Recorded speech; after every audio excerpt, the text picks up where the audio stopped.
Okay, hello and welcome to another episode of TAAEF collaboration with industry celebrities. That means Texas Apartment Association Education Foundation. That's a lot, right? That's a lot. That's a lot. Another Room to Grow podcast series. I am Kimberly Scott, also known as ThatKimberly, and I am really excited to be here today with Miss Elizabeth Francisco. Oh, well, thank you for having me. I'm super excited to be here. Yay. Well, tell our audience a little bit about who you are, where you're from. Awesome. Well, my name is Elizabeth Francisco, and I am a product of the industry. I've been in for over 25 years now. Yeah, I know. I didn't used to admit that, but my son works here with us, and you can kind of see his age, so and everyone knows he was born in the industry. So I have been in the industry proudly for 25 years and predominantly in Texas. Okay. So I'm a homegrown Texas multifamily girl. Awesome. Who may or may not like the Patriots? No, I love my Patriots. Okay, the whole other conversation, but just thought I'd throw that out there. Yep. We'll have to have a separate little chat about why you love the Patriots and why I love the Green Bay Packers. In my defense, I will say this. My mother, at one point, when I was really small, she was a hairstylist, and she cut hair for the Cowboys. So Roger Staubach used to come into, our house and his daughters too. And so, my mom was very much a Cowboys fan, but an original Cowboys fan. Okay, so it was my grandfather and all my brothers. Yeah. And my father. Maybe that's why I'm not, right? That's what I always tell people, so. Yeah, I'm a Landry fan, I admit it. Okay. So tell me a little bit about how you got started in the industry, like not just falling in, like we want to know the who, the what, and the where. Well, it's a, you say we don't want to say just the falling in, but Yeah. I found myself in a unique situation. So I was going to school. I was actually I was going to hopefully graduate with a bachelor's in biochemistry, believe it or not. Wow. Yeah, I didn't even know I was good in science. I barely passed chemistry in high school. So the other But you thing, liked it. I know we were talking about multifamily, but I would also say people give science a chance. Yeah. So I was going to school, and I had both my children while I was going to college, and there was a gap because they were about 3 years apart. And unfortunately, after my son was born, literally when he was born, I became a single parent. Okay. Overnight. Okay. And unfortunately, there wasn't going to be any cavalry coming to the rescue. My mother, unfortunately, became disabled when I was in high school, coming out of middle school. And it was just, basically her and I and my brother. And so there wasn't gonna be any child support. Yeah. And I was really faced with a really tough decision because I didn't know if I could go back for the next semester financially. And I didn't even know how I was gonna pay rent 2 weeks later. Okay. So Gotta make some decisions quick. yeah, it was. It was a little overwhelming at the time, I will admit, and a little terrifying. But I had met somebody just in passing at college that talked about, they were a leasing agent. And so that's really what led me to look into it, because I knew that there was a temp agency. I had 2 jobs, but obviously when I was getting closer towards the end of my pregnancy, I kind of cut back. Yeah. So I went in, and the most influential person for me in this industry has to be Ann Sadowski, because that's where I went. I went to Sadowski Stars temp agency. Okay. And I was fortunate because they put you through some extensive training back in the day. Yeah. I don't know if they still do that. I know her company's not still around, but I know that, thank goodness, at the time she did. And she was my instructor. Wow. So, the passion, I don't know if she did some sort of mind melt on me or what, but I started to become fond of the industry almost right off the bat, and probably because of her, because she's so engaging and wonderful. Yes, she's very, I have a little story about her too. She is one of my most favoriteest people in this industry for sure. She's sweet. She's done more, I think, to keep people and bring people into this industry. Yes, she's a huge recruiter. Shout out Ann. I actually got to see her speak the first association event that I ever went to back 15 years ago, and just went up to her and said, I have this idea. Can I take you to lunch? And she let me take her lunch. She said yes, and she introduced me to Fred Cheney, and the rest is history. So she's an amazing woman. So love her a lot. So you stayed. You started as a leasing person, and then I was a leasing temp. Okay, leasing temp. Okay. And thank goodness she gave me some advice. Don't take the first job that's offered to you. You will have options. Aww. And I think that's great, because not a lot of people say that out loud. You know. She's like, make sure you get a sense of where you're going to fit in. And I was fortunate to work for Ewing Properties here back in the day. They were based right out of Dallas, and I think they're now called North American. But I was just really fortunate. I think coming into the industry without any experience, and it's really funny, quick story. I talk a lot now, and I think anybody that's ever seen her would say, oh yeah, she's got a lot of energy. She talks a lot. Me too. But I didn't always. And nobody really? believes me when I say that. Wow. I was really reserved, quiet, and shy. In fact, when I first started it was Montford Place, was my very first community that I worked at, and I was a parrot. You know, the other girls that worked there, number one, were stunning, and they seemed so confident. And here I am, I'm a single mom. I literally have like, pregnancy body still. And I was wearing some of my maternity clothes still, and I didn't know what to do. So I only got that job, I'm not kidding, because I did all the paperwork, and I was so good at all the administrative stuff that I knocked it out in record time, so they loved me. I was not a great leasing agent when they hired me. And I would go around and I would literally make a point to do stuff around the office, or I eavesdropped constantly. So when I first did several of my tours, I almost had a script running through my head, and I just said what they said, word for word. Oh. Which, Yeah. I don't know that it came off as well, but then as I got more comfortable, Yeah. then I started to think about, well, how can I make it my own? And then I'm quiet and shy, but I've also been competitive, and mostly with myself. Yeah. And so I was like, well, how can I be better? And that's where it all started. And Wow. it was that property and the people there that gave me a chance. And one of my favorite people to give shout outs to is Mike Pasilio, because hiring me, and it's funny because my interview, he did that question, well, where do you see yourself someday? And I was feeling really kind of ballsy at the moment. I really needed this job. I don't think I meant it when I said it, but I said, well, your chair looks really comfy. That's awesome. Of the company at the time, and now look where I'm at today. Yeah, absolutely. Isn't that crazy? I think it says a lot about the growth opportunity. Well, first, it says a lot about you as a single mother. My mom was a single mother, divorced, whatever. My dad was around, but she was the one that had the everyday task of making sure that, we were clothed and we were fed and we were bathed and we got to school on time. So kudos to you figuring it out. My heart, it is definitely one of those warming things when I hear stories like that, because I always think about my mom. And that you were willing and wanting to learn, and then they saw something in you to teach you and educate you, and then you were able to grow in the industry. You were able to move up, I'm assuming. So you went from leasing to then after that leasing director. And it's funny what you just said about, I'm fortunate that people saw the potential in me, and I would tell you that as I went through the various stages and on the journey here, people sometimes saw my potential before I did. In fact, a lot of the time they did in the early days. But I always had a hunger and an initiative of my own that makes the difference. And it's, people often ask me, how do you move up in this industry, or what's the secret? And I'm like, you've got to be willing to take responsibility and accountability for your own career. And you have to invest in yourself. Yes. Because how can you expect anyone else to want to invest in you if you don't invest in yourself? But you need to understand what the word investment means, because if you think you're going to work 9 to 5 and get your, clock in, clock out 80 hours or 40 hours a week, and that's really going to advance your career, it's not going to be enough. It might over an extended period of time, but if you're wanting to expedite and you're wanting to move up quickly, you have to invest in yourself. And back then we didn't have Google. What? There was no Google? Yeah. So Google's your mother is what I always like to. It's a quote from Gary Vee. Google's your mother, but Google was not around when I was in college. It's shocking. I don't think I've said that sentence before just now, but so back in the day, I was like, and to be honest, we didn't make that much, right? Because we were, hourly employees, and we really wanted to get those bonuses and leasing commissions, and I was on lease ups, so I wanted to figure out how do I win?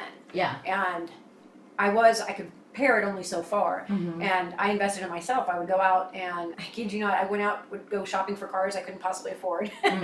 And as they would leave the room to try and sell me, I had a notepad. I would make notes. And I started paying attention to what they were doing and how the process worked. And then I would think about that and bring it back to, how I was applying it to showing apartments. And very smart. And it did make a difference. I believe so anyway. Well, I would agree with you.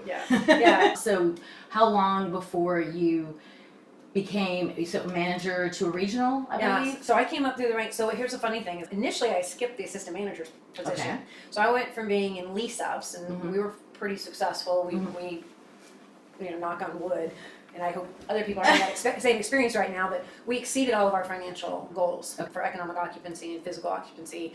So that helped promote me from leasing into a leasing director's role. Fortunately, we had several successful lease ups where we met our financial goals and our economic occupancy and physical occupancy, and then that helped propel me into being a property manager. Okay. But I skipped the assistant manager's role. Okay. And was that rare back then? You know, I think so, just because I try to hire people as I was hiring people through my career. You seem to see the same trajectory, but it just, and at the time, I leapfrogged. But I also will tell you it was a disadvantage. Okay. Because I didn't understand the role enough to inspect what I expected. Okay.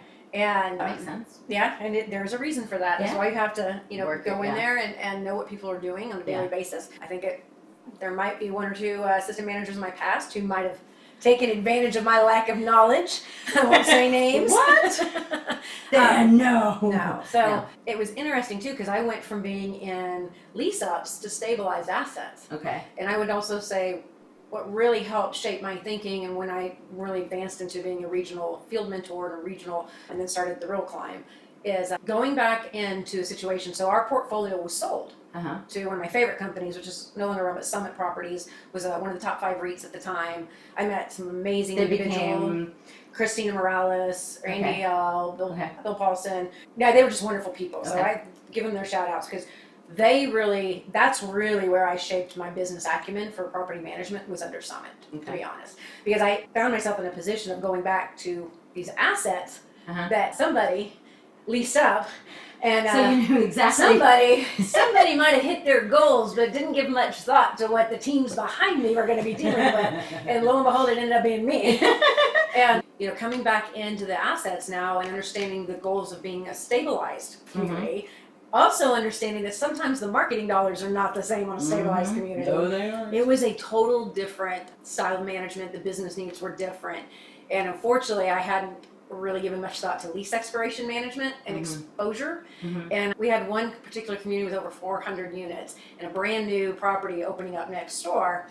And about the time they were opening was also when I had 170 leases expiring within 90 days. Wow. Yes. That's a lot, people. That's a lot. That's a lot. And then there's a competition coming right at you. Yes. And because I think of my science background, I like to analyze things. So I saw the writing on the wall as they were building. It started to occur to me, but I was never taught that back then. And I'm like, we're going to have a problem. And so it really started making me think about how to better manage the assets and think about the financial futures of the assets. And when I really started making that leap, that's when things started really to change, and I started moving up really quickly. Yeah, and everything clicked. Yep. It was clicking one after the other. What was your very first person or association meeting that you would say helped you, guide you and just, kind of mentor you? I actually can remember, and I was fortunate. I don't remember if it probably wasn't an email back then. Oh, it might have been fax. It might have been fax. It might have been a fax. It's okay. Which is face smile for you millennials. And I think I went to an association networking event for the Greater Dallas. Okay. And that was my first taste of just, the industry, other people outside my own company, and understanding the supplier side, but getting a sense of. And thank you for saying the word supplier. Yes. Well, I've had to break myself with that because I'm old school. But I really I started to get a sense of this breadth of the industry and understanding all the various roles outside of what I had just seen. Yeah. Because I'm I didn't job hop a lot or anything like that. I'm pretty loyal, and I understand sometimes it's timing, but people were investing in me, and I wanted to take advantage of that opportunity. So it wasn't always about just jumping over to another company for $1.50 more, right? It was really about what was I getting from the investment in me. So I was pretty loyal that way. But I wanted to, I started thinking about, well, maybe this could be a career. Because up until that point, I still had this grand vision of going back to college and going back into what I had hoped to do originally. Wow. And obviously that didn't happen. Yeah. So I was really with the Greater Dallas Apartment Association that I first had my first exposure. And after Summit, I went to work with ECI out of Atlanta, and Phil Carlock, who I think that's adore. where I met you. Yeah, I love Phil and David Hirsch and Henry Hirsch, and they'll always be really dear to my heart just because of the people and their character integrity, just who they were. Yeah. But he was NAA chairman. So I unfortunately didn't get as involved with TAA initially because I went with my local affiliate. But wow, when I saw the scope of the national stage, then it made me want to understand all the pieces, and that's really where I think it was at first, just being involved and seeing the different stages, the different levels, the engagement with lobbying. I mean, I got it all at once. Yeah. And then I'm like, wow, this is a career. I like it here. Yeah. I want to be part of this. Yeah. And I care about the people that I'm meeting. I mean, I think that's why they say when you get into multifamily, you don't ever leave. It's because there's such a different intimacy, I think, in the business. There's so much opportunity across the board, whether it's on the operation management side or the supplier side, which we'll go into, but you connect with people and, on so many different levels. It is definitely something that I realized in the very beginning because I'm a double agent. I'm a renter who was also in the multifamily business and have my degree. Nobody's ever asked to see my transcripts. I like to throw that out there. However, I learned a lot just in going into business about, networking, email, dial-up was just coming around, when we started. Yes. AOL dial-up. So things of that sort, but it's the relationships which you build with people, and those people move, they grow up. They move to either another company or they move to another position. I razz Scott Wilder and Rick Graff, because when I met them, I don't even know what their titles are now, but I know they're up there. Love guys. But my point is they were, either, I think one was a regional or Southwest regional of, and now, and they just continue, everybody, I know gentlemen who were porters, from people who were leasing on property to becoming like Casey Kuhn, shout out Casey Kuhn, and then people who go to the bright side. I'm going to transition from the management side into the bright side of being a supplier to where you are today. Like, you know what I mean? Like, so there's that opportunity on both sides, and you make whatever you put into it is what you're going to get out of it. Yeah. Well, it's interesting, before we jump to talk about the supplier side, if it's okay, I think because you made me think of something that I think is really important, because there was my own personal journey about my own knowledge and experience and what I was learning. But then as I came into management, then my success is only as good as my team's success. And so I found myself in a position of, when I'm recruiting, like, why come here? Why come into this industry? Instead of falling into it, like in my recruiting efforts. And one of the things I always used to say to, team members, and I would literally take people from, my husband, God bless him now, because I still do it to this day, but it started back then. I don't care who I was with. If you were a great server, or if I was at the department store and you were giving amazing service, we were having a conversation about the apartment industry. And I can't tell you how many people I know I have brought into the industry because of those conversations. But I would always tell them, and I think this is really important, because I was paying off my student loans till I was 40. And by the way, I'm not doing that job. I'm not using a whole lot of my microbiology right now. But it's with lovely plants, maybe. Yeah, but we have people to take care of those. I don't do anything with that plant. But in reality, one of the things I started realizing as I was recruiting is I don't know, I don't have familiarity outside my industry, but my perception is, and I think sometimes this is reinforced by what I see, is that you can come into this industry and the industry will educate you. And if you have, and that's why I think it's important to talk about investing in yourself, and if you are willing to put in the time, the energy outside of work to hone your skill set for the roles that you want, I do believe you can move up rather quickly in this industry compared to other industries.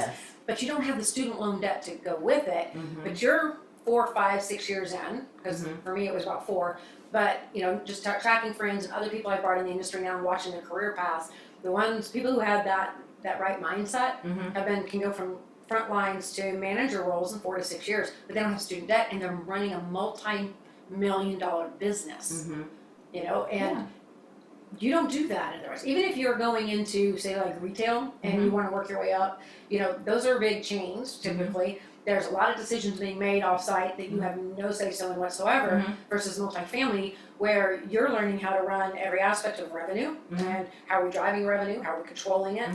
You're learning about running teams and management. You're learning about expense management, which is truly the key to running a business. Customer service. Yes. And, those are a lot of those things you're going to learn in school. Now, I don't in college. I mean, not always, but some of the sometimes. business. If you go through the business degrees, you'll learn some of that. But there's a lot that you don't learn. Correct. That's the part that I there's a lot that I did not learn in college. Oh, I would agree because I've also hired people straight out of college who seem to think they know everything they need to know, but it's the intangibles that only experience gives you. So and I think that's why you can expedite your career. Yeah. And then of course, within the industry now, you have so many options to learn that. I learned some of my business acumen the hard way. Mm-hmm.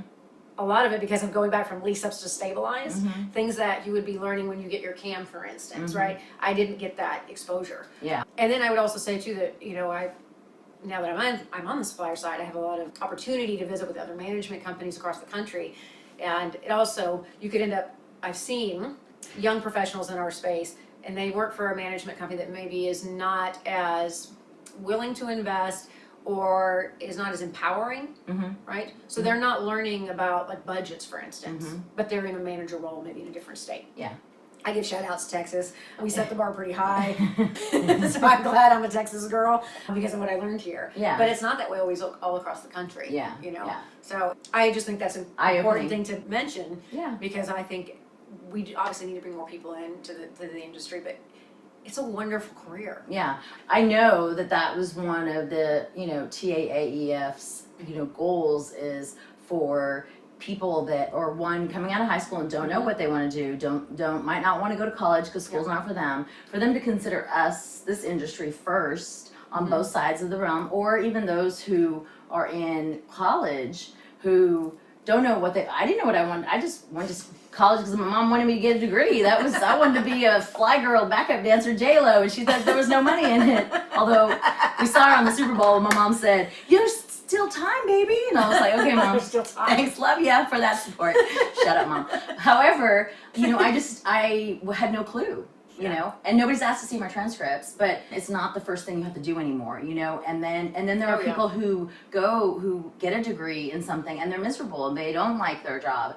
And if you want to change, it's like, somebody who was in restaurant management, in retail, coming out of the military, who, there's so much opportunity in our industry on so many levels across the board, whether you're on, the operation management, builder owner side, or you're on the supplier side. So I know that's one of the biggest goals for this podcast and talking to people like you and others who want to share their stories. Don't be shy. Email Becca. The information will be in the description. But that we start talking more about that. So that we're considered first, that the apartment multifamily industry is considered before something else. Yeah. Because there's so much opportunity. There's so much room to grow. #room to grow. Yes. And the education for TAA is really important. So while I got exposed to the scope of the NAA and the National Apartment Association, I can tell you that a lot of the fine-tuning of what I was learning in the School of Hard Knocks came from TAA. School of Hard Knocks, absolutely. Right, yeah. the School of Hard Knocks in property management. Yeah. As I continued to advance my career and was involved in the conferences and classes, it became a condition of employment for me. Because if you're not willing to invest, and I still believe this to this day, I do not understand why companies struggle with investing in their teams to get education. Because you always benefit from that. And not only does it show the employee that you're willing to invest in them. You value them. Yeah. But like I said, the more that they understand what they're part of in multifamily, the more it'll equate to like results and affect your bottom line. Yeah. And so for me, it became a condition of employment that as I took over properties, as far as the budget conversations, we had budgets every year, I think for me, the last 17 years of my career, for my teams to attend Texas Partners, because all my properties were in Texas Partner Association conferences, and then also like classes in the local affiliates. And because we didn't have our own in-house training all the time, so it was wonderful, but it paid off tenfold. Yeah. And like I said, I'm lucky that a lot of people give me credit for success, but in reality, I'm not going out there leasing apartments. Yeah. Elena was, or like Lasagna is my property manager. That's a shout out. And I'll make sure they watch this because they were some of the best people.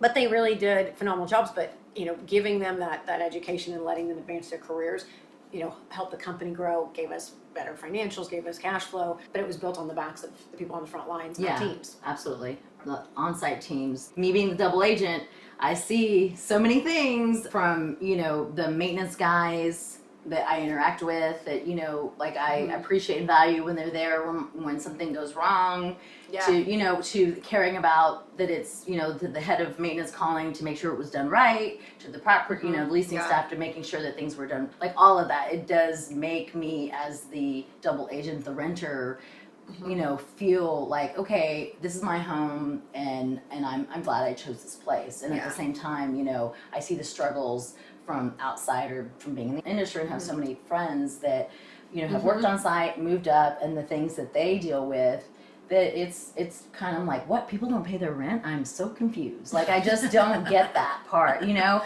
So I always try to not be that complaining renter because I already know what they're probably dealing with. But at the same time, I did have someone tell me that it's important, like they would expect me to tell them because don't be so proud. And I'm like, well, it's not about proud. I just feel like I want to make sure that I don't get me in trouble because I know they're going through a lot of things, so. Do you know what's unique too? I know. I definitely can throw out names that have given me their, like Kimberly, don't, you better call somebody and tell somebody, okay.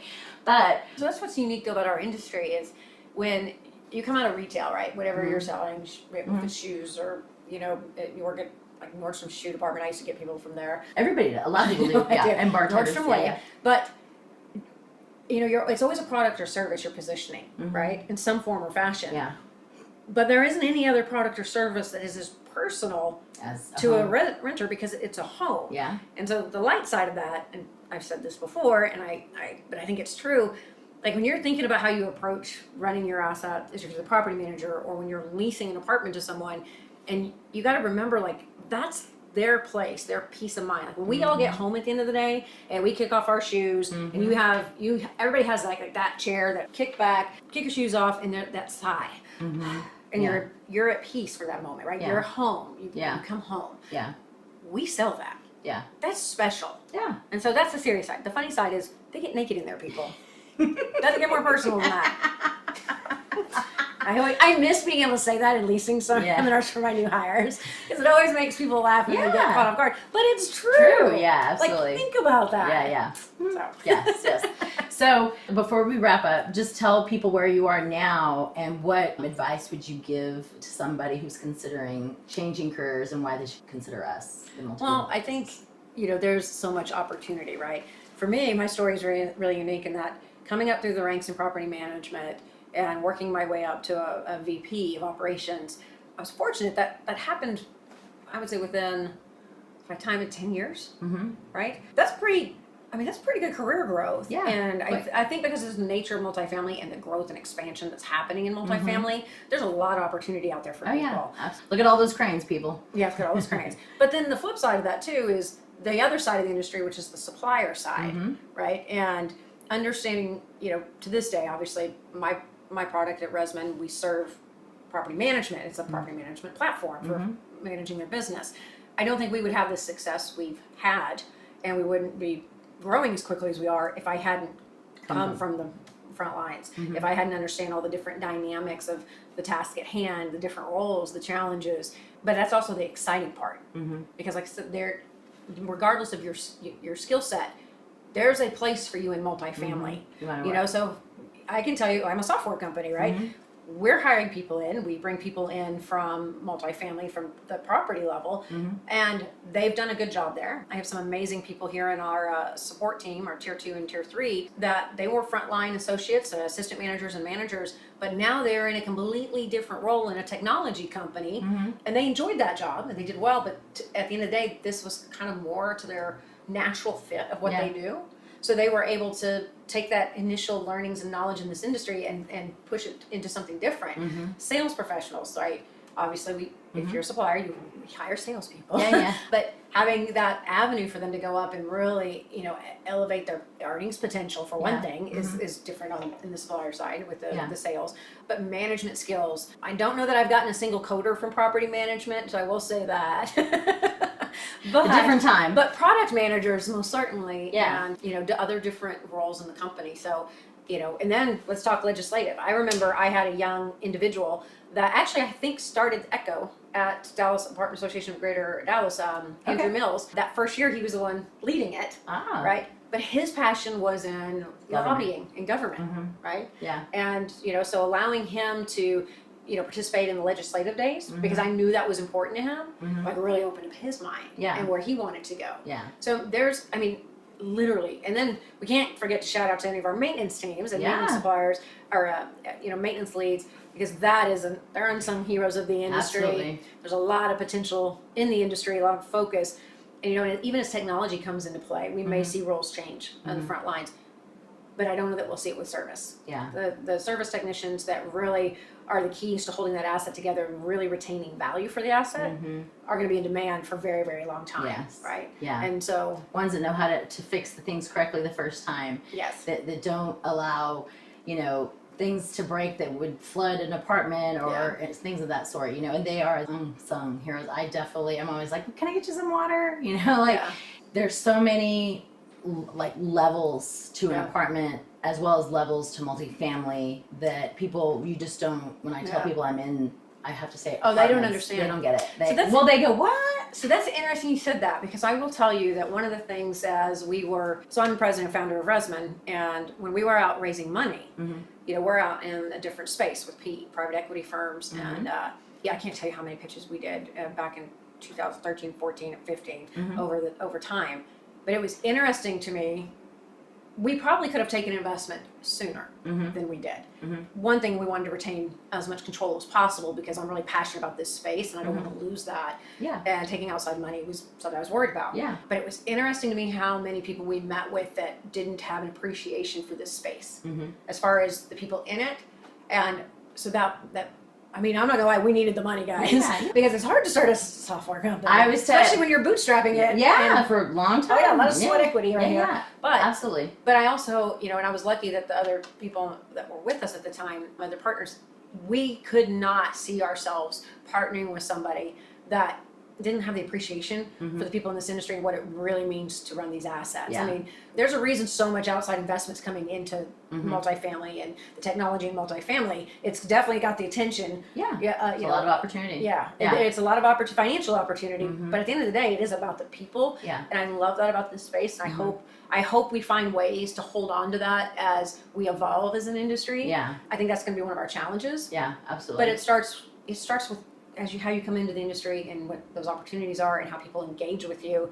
And so for me, I know when I'm out, whether it's promoting the industry personally or I'm out at events, I always do my best to try and make time for anybody that, regardless of your position, it's, because I was in those same positions myself at one time. Yeah, absolutely. And today's front line is tomorrow's leaders. Absolutely, 100%. And if you're not guiding them, showing them empathy, answering their questions, just being kind so that they can learn, they can want to learn, I feel like is very important, and we all just need to remember that we were once there. Yeah. We could do a whole other podcast on fundraising in the multifamily, because I did it in 2006 and it was really hard. So I know what you're talking about. Yeah. So, but even starting a business in multifamily does take capital that some don't always understand. And that could be a whole other podcast. Well, I'm going to tell you, kudos. Like I said, what you learn in multifamily, I'm not kidding about the school of hard knocks, because I don't think ResMan, we would have been as successful and we wouldn't have weathered the bootstrap stage if I hadn't been in multifamily running assets in the recession. Yeah. And so we jokingly say, E, and that's what they call me, is E. He knows how to stretch a dollar. Yeah. But that's multifamily through and through, especially when things are tough. So absolutely. I tell people I have a bachelor's in marketing, but I earned a MBA within the School of Hard Knocks by just starting my first business ever in multifamily space, because it teaches you things that college no way can teach you. Yeah. There's no way, even interning at another place, outside of multifamily would not have been the same. You know, there's so many things that I look back now, and when people ask me, I'm the same way. I'm like, well, let me tell you. And I'm honest because I want them to succeed. So I'm like, here's what I know, and you can take it and leave it, whatever. But this is, our industry is ever changing, but still there are certain nuances that's like no other industry. Oh yeah, for sure. And I think the core fundamentals of running a successful business are the same. Yes, there's things that absolutely. are unique, obviously, to the industry, the space, and the Yeah. product or service, but there are a set, and you learn that in this space. And so you never know. I mean, there may be people that hopefully watch this or see this that are considering coming in the industry, and you know, they could be running their own business someday. You know, Absolutely. and so it could be the climb into leadership, and if that's your passion, that's where you want to be, then you can have that opportunity here. But you're also at the end of the day going to learn how to run. Like I said, you're going to learn how to run a business. Yeah, absolutely. So tell folks how they can connect with you, get in touch with you if they want to learn more about you and what you're doing here. Okay. ResMan. Well, I have a couple of different channels. It's funny. I just recently changed my Twitter, so I'm really proud of this because I didn't know how. Okay, I admit I didn't know how to change my Twitter handle. I've had it for a really long time. So it's E_A_ ResMan OG, because I'm an original OG at ResMan. I like it. And then my email, which it's funny because, you know, we have to have consistency across the company, but I really fought passionately for this, and I'm really excited. I have the world's greatest email. It's that's it, the letter E, at myresman.com, because get it? Get it? I got it. I helped start it. So those are two best ways. Of course, I'm on LinkedIn and Facebook, and I do my best. I really do try to give back. I'm really fortunate that this industry is so giving, and people are truly wonderful and willing to help you grow your career. I'm definitely in debt to so many. I can't count how many people I know I'm in debt to. Yeah, for sure. That I need to pay it forward. Yeah, so absolutely. You know, I encourage, be a little patient. I do get an enormous amount of emails daily, but I'm also rumored to work crazy hours in the middle of the night, and that's when I catch up my emails. And we'll put all the links in the description below as well, so that way people can just link through. So, well, I wanted to say thank you to you too, because I think this is important, and I love this industry. I wouldn't be where I'm at today, like I just said. I don't know where I would have been if I ended up at any other job versus walking into Ann Sadowski's office. Yeah. And I think it's important, and I just applaud you for taking this on for, you know, TAA and helping them promote truly. And they're one of the best associations for the most of them. But I am a homegrown girl, but it has been, and you know, they've led the industry in a lot of ways. So this is just a great thing to be a part of. Yeah. So thank you for helping promote that. Thank you. I feel very blessed and fortunate that Becca was wanting to collaborate with me and got what I was, you know, trying to do, spread the message of our industry. I believe, you know, there is room to grow. And I'm going to put another shout out. If you or someone on your team, we're looking for hosts, because I can't always do this. So if you know someone here or yourself, you know, I know you're a busy woman, so, but the idea is to be able to have multiple hosts to make more series. Awesome. So just be thinking about that. I will put that out for you and your team if you do have someone here that, you know, would like to be a host of, you know, so people can have other, my questions are not going to be the same, and people might not always want to hear my voice. Oh, well, I doubt that, but it took a long time. You're doing great. It was a lot of practice, a year and a half of podcasting with friends who are like, okay, Kimberly, I guess, sure, why not? But then, you know, my other passion of interviewing caregivers, whole other podcast, but it definitely took a lot of practice. So, but you have a great personality. You are very energetic, and that's what it takes to have a podcast interview with someone, to get them engaged. Well, apparently I had a people person inside of me up until I was in my early 20s that I never knew was there. And then once she got out, y'all, she hasn't stopped. I don't know if I'm making up for lost time or what. It's okay. It's okay. Well, thank you again, Elizabeth. I really, really appreciate your time. And if anything that Elizabeth has said today resonates with you, please share it, tag a friend in the comments. We want to spread the message that there is plenty of room to grow in our industry. And until next week, remember, sharing is caring, and there's plenty of room to grow in multifamily. Bye. Thanks, Elizabeth.